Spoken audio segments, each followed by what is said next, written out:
My name is Jamie Calloway. I'm 31 years old. 3 weeks before my sister's rehearsal dinner, my mother called to tell me I shouldn't come.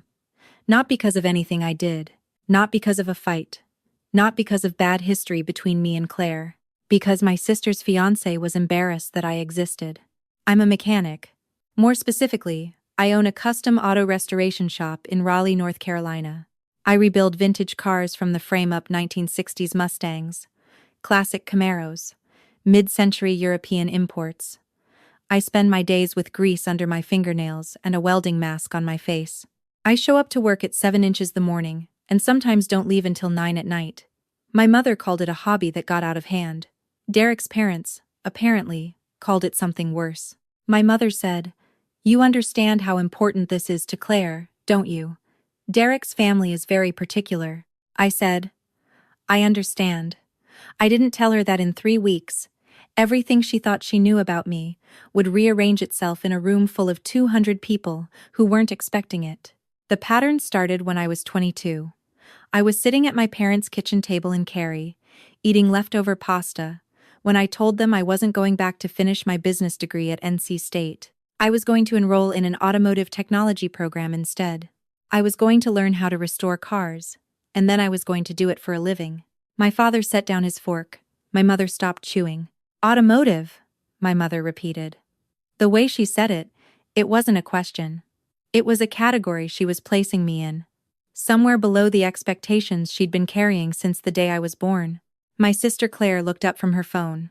She was 19. She already had her sights on a communications degree and a life that involved business lunches and leather handbags. She said, "So you're going to be a grease monkey?" Not mean, exactly. Just genuinely confused. The way you'd be confused if someone told you they wanted to move to a country you'd never heard of. My father said, "Jamie, you're smart. You could do anything." I said, "This is what I want to do." My mother smiled at me. The smile she used when she'd already decided the conversation was over, but didn't want to cause a scene. "We'll support you," she said. Of course. That support, I discovered over the next 8 years, had an asterisk attached to it. For the next several years, Sunday dinners followed a pattern I could have mapped out in my sleep. My mother asked Claire about her internships, her job prospects, the guy she was seeing. She asked me, "How's work?" The same 2 words, the same polite disinterest, the same pivot back to Claire before I'd finished answering. When I got my ASE certifications, I mentioned it at dinner. My father said, "Good for you, honey." My mother asked Claire if she'd heard back about the marketing position downtown. When I started my shop at 26 Calloway Custom Restorations, registered LLC, commercial lease on a 2,800 square foot bay in East Raleigh, business insurance, a used hydraulic lift I'd paid for in cash, I told them at Sunday dinner. My mother said, "That's a big step, be careful. Most small businesses don't make it." Then she asked Claire whether she and Derek were thinking about moving in together. I stopped bringing up the shop after that. I stopped waiting for them to ask. I kept building anyway. By the time I was 31, Calloway Custom had completed 47 restoration projects. My average project value was $28,000. My biggest job to date was a 1,967 Ford Mustang Fastback that sold at a Mecum auction for $94,000. I had 4 employees, a parts inventory worth $60,000, and a waiting list that ran 8 months out. My name had appeared twice in a regional automotive magazine. I'd been featured on a podcast about women in the trades that had 80,000 downloads. My family didn't know any of that. They knew I fixed cars. That was enough information for them to have formed a complete picture, and the picture they'd formed wasn't one they were interested in looking at too closely. Claire got engaged to Derek in April. He was 33, worked in commercial real estate development, wore shirts that probably cost more than my monthly utility bills. His parents owned a second home in Asheville and hosted charity events. Claire was glowing in a way I hadn't seen since she was a kid, and I was genuinely happy for her, right up until the phone call. My mother called on a Tuesday. Her voice had that particular careful quality it got when she was building up to something she didn't want to say. She told me that Derek's parents were hosting the rehearsal dinner at their club in North Hills, that it was going to be a large event, lots of Derek's family and colleagues. and that the impression Claire and Derek made on these people mattered quite a bit to the next chapter of their lives. I waited. Derek asked us, my mother said, if it might be better for the rehearsal dinner to be more of a polished crowd. His words, I'm immediate family, I said. I know, honey. I know. But Derek feels that with his family's friends there, and his colleagues, that it might be a little awkward to explain your situation. My situation, I said. You mean my job. A pause. He said his parents are very traditional. They think of tradespeople as well. It would be a topic of conversation. He doesn't want Claire to deal with that on her special night. The words hit somewhere in the center of my chest. I looked down at my hands. There was a thin scar along my left palm from a milling accident 3 years ago. My knuckles were rough. No amount of scrubbing got everything out from under my nails at the end of a workday. So I'm not invited, I said. Just the rehearsal dinner. You'll be at the wedding, of course. This is just a smaller, more formal. It's fine, Mom, I said. Tell Claire I'll celebrate with her another time. My mother exhaled with relief. You're being so mature about this. I knew you'd understand. Sure, I said. We hung up. I stood in my shop, still holding my phone, surrounded by the skeleton of a 1969 Chevrolet Camaro I'd been rebuilding for 6 months. The frame was stripped clean, the engine on a stand, the chrome trim laid out on a bench like a patient waiting for surgery. I'd spent 200 hours on this car already. I'd spend another 150 before it was done. The client was a collector named Richard Hargrove who lived in Myers Park and had called me based on a recommendation from an architect he knew. He'd seen my portfolio online, called me directly, and hired me without asking to meet in person first. He hadn't asked whether I went to college or what my parents did for a living. He'd seen the work and made a decision. Richard Hargrove was, I would find out 9 days later, Derek's father. I didn't know that yet. I found out the way you find out everything in this situation slowly, and all at once. I'd been working with Richard since March. He was quiet, serious, the kind of man who asked detailed questions and actually listened to the answers. He'd brought me the Camaro in pieces, literally, boxes of disassembled parts, a project he'd started with another shop that had closed before finishing the job. He wanted it done right. He wanted the interior original, the engine rebuilt to factory spec, but tuned for modern driving. He wanted the paint matched exactly to the 1969 factory color, Fathom Green, a shade so dark it looked black until the light hit it. We'd met on site 4 times.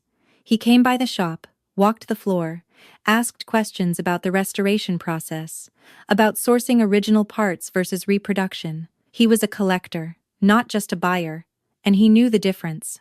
I liked him, honestly. He was methodical. He respected the craft. He never mentioned a son. I never mentioned a sister. We were professional. We talked about the car. In mid-September, I was finalizing the paint schedule when he mentioned offhandedly that he was looking forward to a quieter fall. His son was getting married in November, and the family had been in planning mode for months. I said congratulations and asked whether it was a local wedding. He said yes, North Raleigh, small venue. His son had met a woman in marketing whom the whole family had taken to immediately. I nodded and turned back to the paint sample I was holding. The woman in marketing. My sister Claire had worked in marketing for 2 years. Claire was getting married to a man in real estate development whose parents lived in Myers Park. I didn't connect it. Why would I? Derek was a common enough type in Raleigh. There were hundreds of men in commercial real estate. There were dozens of people named Hargrove in the county. And I hadn't spoken to Derek more than a handful of times. He was polite with me in the way that people are polite when they're not sure how to calibrate someone. He'd shaken my hand at Easter and asked how business was going. I'd said fine. He'd nodded and drifted back toward Claire. I never told him the name of my shop. He never asked. The Raleigh Automotive Heritage Association holds its annual showcase every November at the Raleigh Convention Center. It's part exhibition, part award ceremony, part charity auction. Builders, collectors, restorers, and enthusiasts show their work. The centerpiece of the auction is always the most significant restoration of the year chosen by a panel of judges from the regional automotive community. I had entered the Camaro on Richard's behalf. He'd encouraged it. He said the work deserved to be seen. The event was on Friday, November 15th. The rehearsal dinner was on the same night. I arrived at the convention center at 5 in the afternoon. The Camaro was already on display on the main floor, under soft exhibition lighting that turned the fathom green paint into something that looked almost luminous. I'd spent the last 2 weeks on final detailing, every chrome piece hand-polished, the interior leather hand-stitched, the engine bay cleaned to a standard I usually reserved for competition vehicles. It was the best work I'd ever done. I was wearing a black blazer over dark jeans and ankle boots. My hair was down.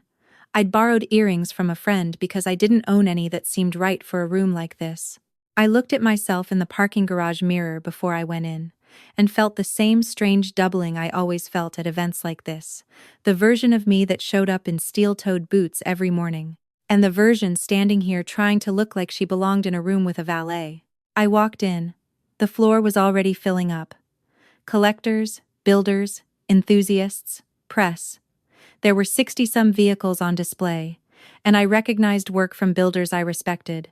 I walked the floor, spoke to people I knew, stood next to the Camaro, while a journalist from a regional car magazine asked me questions about the restoration process. I was talking to a fabricator I'd worked with on a previous project when I heard a familiar voice. I turned. Derek was standing 40 feet away, near the entrance to the main hall, wearing a jacket and no tie, looking the way he always looked, composed, presentable, aware of how he appeared in a room. He was talking to an older couple. His hand was at the small of the back of the woman beside him. The woman beside him was my sister Claire.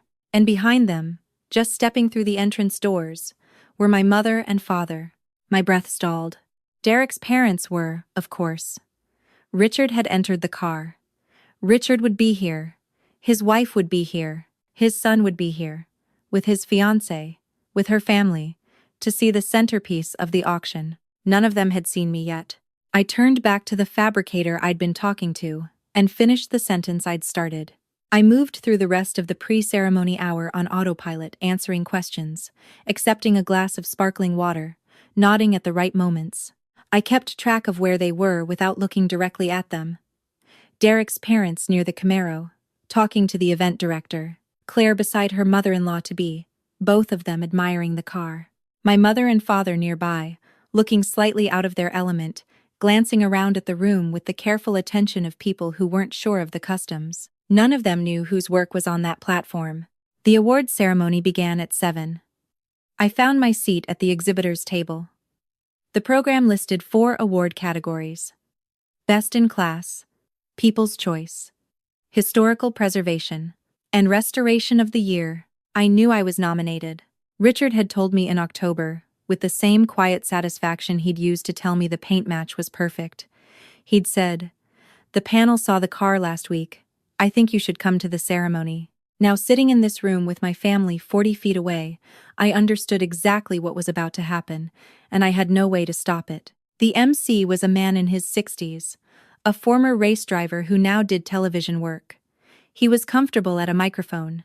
He moved through the first 3 categories with good humor and genuine knowledge, the kind of presenter who actually understood what he was talking about. The room warmed up. People applauded. Then he said, "Our final award tonight is Restoration of the Year. This award recognizes a project that exemplifies the highest standard of craftsmanship, historical accuracy, and technical excellence." This year's winner was, frankly, not a difficult decision for our panel. I looked at my hands. The vehicle you see on the main platform behind me, the 1969 Chevrolet Camaro in Fathom Green, represents over 350 hours of meticulous work, sourced original components from 11 different suppliers, and a paint match achieved through custom mixing that our judges called, and I'm quoting here, "as close to perfect as we've seen in this competition." Near the front of the room, I watched Richard straighten in his chair. He'd known I was here. He hadn't told Derek. He hadn't told anyone, I realized. He'd wanted to see it unfold. Or maybe he'd just wanted to watch his car get its moment. Either way, Restoration of the Year goes to Jamie Calloway, Calloway Custom Restorations. A spotlight. My table erupting. Someone behind me clapping hard. I stood, The walk to the stage was 30 seconds. I passed within 12 feet of my family's table. I didn't look directly. I didn't need to. In my peripheral vision, I saw Claire's head turn. I saw her eyes go wide. I saw her grab Derek's arm. I saw Derek look from her face to the stage and then go very still. I saw my mother's hand rise slowly to her mouth. My father leaned forward, squinting at the stage, at the nameplate on the podium, at me. I climbed the steps. The MC handed me a framed certificate and a small trophy, a chrome miniature of a classic car body, mounted on a walnut base. He shook my hand. The microphone was in front of me. I looked out at 200 people. I said, "Thank you." When I started Calloway Custom 5 years ago, I had a lift, a set of tools, and a belief that if you do the work honestly, the work will speak. The Camaro behind me is the best evidence I have that this is true. It belongs to a man who trusted me with something irreplaceable, and I'm grateful for that trust. I paused. To everyone who's ever looked at what I do and seen something worth seeing, this is for you. I stepped back. The applause was the loudest of the night. I walked back to my table. My phone buzzed.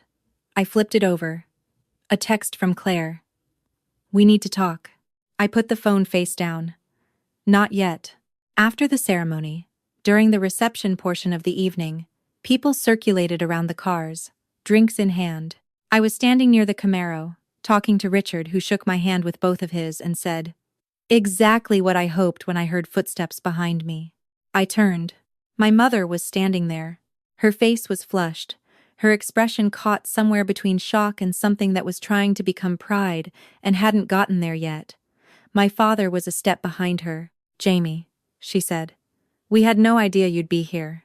Richard glanced between us. He said, "You know each other?" "She's my daughter," my mother said. Richard looked at me. Something shifted in his expression, a recalibration. He said, quietly, "She built the car, Catherine." My mother blinked. "I know. She stopped. Richard excused himself with the grace of a man who understood that this was a conversation that needed privacy. My father stepped forward. "Why didn't you tell us about this?" "About the nomination?" I looked at him. He was 61 years old. A man who had worked in facilities management his entire career and had pushed his daughters towards something he called stability because he understood what it felt like to have things fall apart. He was asking a real question. "I did tell you," I said. 5 years ago. I told you I started a company. You said be careful. I told you about the magazine article. Mom said that's nice. I stopped telling you things because you stopped asking." His jaw moved. He didn't have an answer for that, because there wasn't one. My mother's eyes were wet. "This is Jamie. This is real. This is serious work." "It always was," I said. "You just didn't look." I excused myself before either of them could respond. I made it to the edge of the exhibition floor before Derek found me. He came alone. Claire was somewhere behind him. I could see her talking to a woman near the drink station, arms crossed, not watching us. "Jamie," he said, "I owe you an apology." I waited. He ran a hand through his hair. He looked uncomfortable in a way I hadn't seen from him before the polish had come off, and underneath it, he just looked like a man who'd gotten caught doing something he knew was wrong. "I didn't know," he said, "what your shop was, what you'd built." I thought. He shook his head. "It doesn't matter what I thought. I was wrong. You told my mother my job would embarrass you," I said. "Those were your words." He didn't deny it. I was thinking about my parents' friends, their expectations. I was nervous about the dinner, and I made a judgment that I didn't have the right to make. "That's true," I said. "My father." He stopped. Started again. "My father has been telling me since March that the person restoring his car was remarkable. He never told me her name, just that she was extraordinary at what she did." He looked at the Camaro on the platform. "I've been listening to him talk about this project for 8 months, and I never connected it." "Because you weren't curious enough to ask," I said. Not unkindly, just true. He nodded. "I'm sorry, Jamie. Genuinely." "I know," I said. "I'll think about what that means." I walked away. Claire found me near the exit 20 minutes later. She looked like she'd been crying and was holding herself together by concentration alone.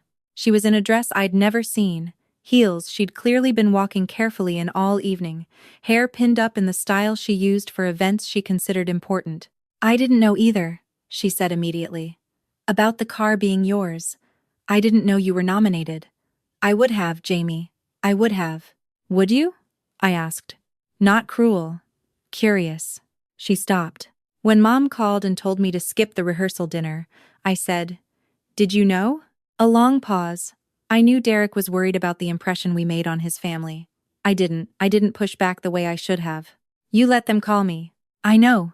Her voice broke. "I'm sorry. I'm so sorry. I didn't think about what that meant. I was so focused on everything going right that." She pressed her lips together. "That's not an excuse." "No," I said. "It's not." She looked at me. "Tell me what to do. Tell me how to fix this." I looked at my sister. She was 28 years old, about to marry someone she loved, standing in a convention center in heels that hurt her feet, asking me the right question for the first time in years. "Come to the shop," I said. "Not to apologize, not to celebrate. Just come see what I actually do. And bring Derek." She nodded hard. "Okay. Yes. When?" "After the wedding," I said. "Right now you have a rehearsal dinner to get to." Something close to a laugh escaped her. She hugged me quick, tight, the way she used to when we were kids, and one of us had done something embarrassing, and the other one was choosing not to make it worse. I let her. She walked back toward Derek. I walked out into the November night. The email from my father arrived 4 days later. It was short. He wasn't a man who used many words, and the ones he chose were careful. "Jamie, I've been thinking about what to say since Friday. I don't have the right words. What I have is this. I watched you stand on that stage and I realized I had no idea who you were. I knew your name and your face and the sound of your voice, but I didn't know your work. I didn't know what you'd built. I didn't know because I never asked. And I didn't ask because I made an assumption a long time ago and stopped looking. That was wrong. I'm proud of you. I should have said it 100 times before now. Dad." I read it on a Tuesday morning, sitting in my car in the shop parking lot, coffee going cold in the cup holder. I sat there for a while. That same afternoon, Claire texted, "Can we talk? Just us?" I wrote back, "Coffee Wednesday. I'll pick the place." She was there when I arrived, already seated, already nervous, hands wrapped around a mug she'd ordered before I got there. I sat down across from her. "I need to say something first," she said. "Okay." I've spent the last 5 days thinking about the rehearsal dinner, and about all the times before that, all the Sundays, all the family stuff, and I realized that I've been doing the same thing Mom and Dad do. I've been treating your work like it was less than mine. I've never said that out loud. I've been telling myself I was just focused on my own life. But that's not the whole truth. She looked at me. "I've been embarrassed." The word landed. Hard. "Not of you," she said quickly. "Of myself. Because you knew exactly what you wanted, and you went and did it, and I spent 5 years wondering if I was in the right career, and the right city, and the right relationship, and every time I came home you were just doing it. You were just there, building something, and I didn't know how to be around that." I let the silence sit for a moment. "I needed you to say that," I said. "Not the apology. That." She nodded. "Derek has to change," I said. "Not just apologize, genuinely change. If his parents or his colleagues are at an event and someone asks what my job is, the answer is not, 'She works in automotive.' The answer is, 'She owns a custom restoration shop, and she's very good at it.' If I'm ever not worth that 10 seconds of explanation, I'm not coming to whatever the event is." "He understands that," Claire said. "He told me on Saturday that he'd been wrong in a way he couldn't paper over. His dad," she stopped, shook her head. "His dad has not been easy on him about this." "Good," I said. We both laughed, a little. "Will you still come to the wedding?" she asked. "That depends," I said. "Are you still asking me?" "Jamie." She reached across the table and grabbed my hand. I'm asking as your sister. I need you there." I looked at her. My little sister, who'd grown up thinking college and white collar meant forward, who'd spent her 20s in offices and meetings and carefully curated impressions. She wasn't wrong about the life she'd chosen. She was just wrong about mine. "I'll be there," I said. "But I'm bringing my crew chief, Marcus. He doesn't have family in the area, and he's been with me since month 3. He's coming as my +1. She blinked. "Your employee?"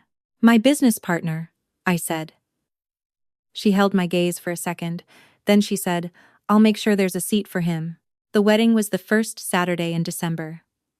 I wore a dark green wrap dress and the same earrings I'd borrowed for the car show. Marcus wore a suit he owned for occasions like this, and drove us in his truck, because mine smelled permanently of polyurethane, and he'd spent the week detailing his for the occasion. The ceremony was in a garden venue in North Raleigh. White chairs, winter greenery, a string quartet. Claire walked down the aisle in a dress she'd spent 4 months finding, and she looked genuinely beautiful, and I held on to that because it was the real thing in the middle of everything complicated. At the reception, Derek shook my hand. He said, "Thank you for coming." He meant it. I could tell because he didn't say anything else. He didn't try to fill the space with more words, the way people do when they're performing sincerity. His father found me near the cocktail bar before dinner. Richard Hargrove, in a charcoal suit, looking exactly like himself. "I hear my son called me as a reference," he said. "He didn't," I said. "But maybe he should have." Richard smiled. "The car has drawn more attention than anything in my collection. I've had 3 people ask me for your contact information." "I have a waiting list," I said. "I told them that," he said. "I also told them it was worth waiting for." I thanked him. He went to find his wife. My mother sat with me during the cocktail hour. Not by arrangement, she just appeared beside me with her wine and asked if she could sit down. I said yes. We watched Marcus talk to my uncle across the room. My mother watched him for a moment and then said, "He seems like a good person." "He is," I said. She turned her wine glass in her hands. "I want to come see the shop," she said. "If you'll let me." "I'll let you." "I want to understand what you're doing," she said. "Not to make up for anything. I don't think that's how this works. I want to understand it." I looked at her sideways. She was 60 years old, a woman who'd spent her career in middle management, who'd pushed her daughters toward something she called safer, who'd loved us in the most limited way she knew how. She wasn't a villain. She was just a person who'd stopped looking and told herself it was for our benefit. "Come on a Tuesday," I said. "That's when we usually have the most going at once." She nodded. "Tuesday," she said, like she was writing it down. It wasn't perfect. Nothing was. Evan from the original story had his moment, and in this version Derek had his. The difference was that Derek, whatever else he was genuinely trying to understand what he'd done.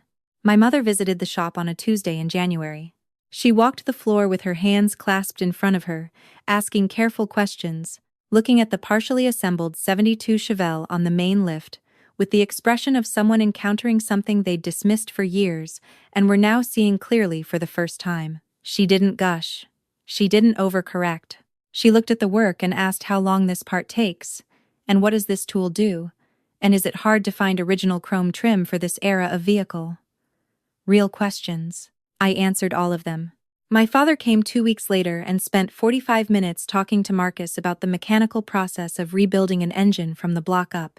He had a background in facilities, not mechanics, but he asked good questions, and he listened to the answers, and when he left he said, "You built something real here, Jamie." He said it simply, without performance, and I believed him.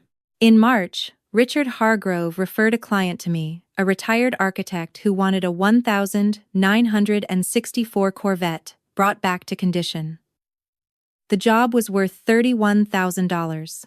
In the intake call, the architect said Richard had described my work as the best in the region, bar none.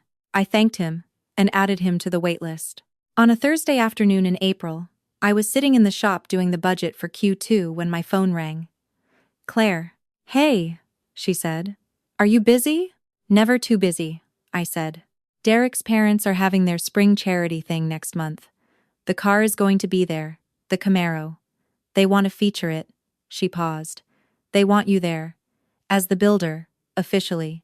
I was quiet for a moment. "There'll be people there who might have work for you," she said. Derek's dad was pretty explicit about that. He thinks it would be good for your business. That's not why I'd come, I said. I know. A pause. I want you there, Jamie. I want my sister at the thing. Is that okay to say? Yeah, I said. That's okay to say. I put the phone down and looked out the shop window at the afternoon light coming in, gold-edged and long, the way spring light gets in the Carolinas. The Corvette was on the lift. One of my guys was underneath it. Country music was playing from the speaker by the door. Something about persistence and long roads and things that took time to build. I'd spent 9 years making something that my family couldn't see. And then in one Friday night in November, in a room full of 200 people, they couldn't look away. That moment didn't fix everything. It didn't erase a decade of Sunday dinners where I was an afterthought.